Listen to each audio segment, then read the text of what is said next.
የዋሸራ በጎችን ዝርያ ለማሻሻል የሚያስችል የምርምርና የተግባር ስራ መጀመሩን የሰሜን ጎጃም ዞን እንስሳትና ዓሳ ሀብት ልማት መምሪያ አስታወቀ። የዝርያው መሻሻል ዘርፈ ብዙ ኢኮኖሚያዊ ጥቅም እንዳለውም ተገልጿል። ማማነሽ ገኒ በዝርዝር ትነግረናለች። በሰሜን ጎጃም ዞን የሚታወቀው የዋሸራ በግ ፈጣን እድገት በማሳየት ከፍተኛ የስጋ ምርት በመስጠትና ከአካባቢው አየር ንብረት ጋር በቀላሉ በመላመድ በኢትዮጵያ ካሉ ምርጥ የበግ ዝርያዎች መካከል አንዱ ነው። ይህንን እምቅ አቅም ይበልጥ ለመጠቀም የሰሜን ጎጃም ዞን ከባህር ዳር ዩኒቨርሲቲ ጋር በመሆን ዝርያውን የማሻሻል ስራ በይፋ ጀምሮ ነበር። ይሁን እንጂ በጸጥታው ችግር ምክንያት ተግባሩ በሚፈለገው ልክ ባለመሰራቱ አሁን ላይ የሰሜን ጎጃም ዞን እንስሳትና ዓሳ ሀብት ልማት መምሪያ ከባህር ዳር ዩኒቨርሲቲ የምርምር ማዕከል ጋር በመተባበር ዝርያ የማሻሻል ስራውን መልሶ ለመጀመር ሂደት ላይ ነው ብለዋል። በሰሜን ጎጃም ዞን እንስሳትና ዓሳ ሀብት ልማት መምሪያ የእርባታ ቡድን መሪ አቶ ፍታለው አዳሙ ሰሞኑን እየሰራ ነው ያለ ባህር ዳር ዩኒቨርሲቲ ምርምር ማዕከሉና የኛ ላይቭ ስቶክ ቢሮ በጋራ በመሆን የዋሸራ በግ መገኛ ምንጩ ይሄው ነው፣ የኛ ዞን ነው።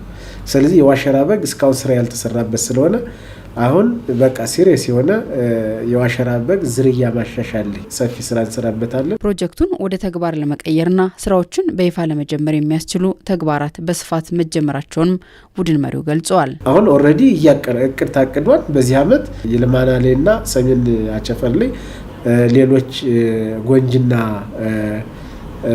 ደቡብ ሜጫን ጨምረን ያው ኤስኤልኤም የሚባል ፕሮጀክት በሚሰራባቸው እሱን በሰፊ እንሰራለን ብለን እናስባለን። የዋሸራ በጎችን ዝርያ ማሻሻል በጎች በአጭር ጊዜ የሚደርሱ በመሆናቸው በዞኑ ለሚገኙ አርሶ አደሮች ብቻ ሳይሆን ለሀገሪቱ የንግድ ዘርፍም ጉልህ አበርክቶ ይኖረዋል ተብሏል። የዋሸራ በጎች በ3 ወራቸው በ6 ወራቸው በ3 ወራቸው ለገበያ የሚደርሱበት በ6 ወራቸው ለርድ የሚደርሱበት በአመታቸው በጣም ትልቅ ስጋ የመሸከም አቅም ያላቸው ስለሆኑ ከነሱ ላይ ያልሰራንበት ስለሆነ አሁን መስራት አለብን ብለን የነዚህን ዝርያም ማሻሻል ላይም አሁን በሰፊው የሚገባበት ስራ ስለሆነ ቀጣይ በጀት አመት ላይ ሰፊ ስራ እንሰራበታለን። የዋሸራ በግ ዝርያን ማሻሻል የሀገሪቱን የውጭ ንግድ ገቢ ለማሳደግ ጉልህ አበርክቶ እንደሚኖረውም ተጠብቋል።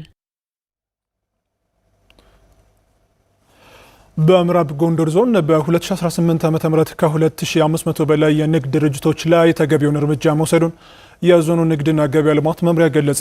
በኬላዎች ላይ በተደረገ ድንገተኛ ፍተሻም ከ20 ሚሊዮን ብር በላይ መወረሱን መምሪያው ገልጿል። ህገወጥ ንግድ ለመከላከል በሚደረገው ጥረት ህብረተሰቡ ባለቤት መሆን እንዳለበትም መምሪያው አሳስቧል። የዝባንም ጌታነህ በዝርዝር ትነግረናለች።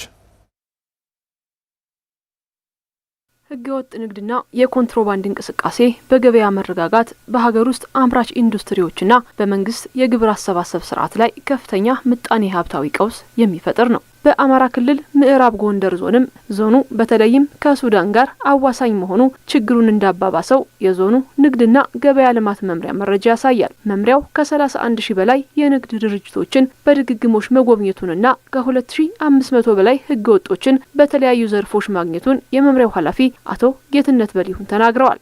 በርካታ በተለይ ደግሞ ወደ 2523 የሚሆን በህገወጥ ሲሰሩ ያገኘናቸው ነጋዴዎች አሉ። ወደ 2000 የሚሆኑት ያለ ንግድ ፍቃድ ሲሰሩ የተገኙ በህገወጥ ባዕድ ነገርና ኤክስፓየርድ የሆነ ምርት ይዘው የተገኙ ወደ 65 የንግድ ድርጅቶች ትክክለኛ ባልሆነ መለኪያ መሳሪያ ሲጠቀሙ የተገኙ ወደ 99 የንግድ ድርጅቶች ያለ አግባብ ዋጋ የጨመሩ የኑሮ ውድነትን ጭምር ለማምጣት ደግሞ ከ252 የሚሆኑ የንግድ ድርጅቶች ምርት ደግሞ በደብቀው በመሰወር ህገወጥነትን ለማስፋፋት የሞከሩ ወደ 20 የንግድ ድርጅቶች ቀላቅሎ የማይገባውን ምርት ከሌላ ምርት ጋር በመቀላቀል ሲነግዱ የተገኙ ደግሞ ወደ 87 በድምሩ 2523 ነጋዴዎች በህገወጥ ሲሰሩ አግኝተን የጽሁፍ ማስጠንቀቂያ፣ እሸጋ፣ ፍቃድ ሰረዛ በህግ እንዲጣራባቸው ጭምር ያደረግናቸው አሉ።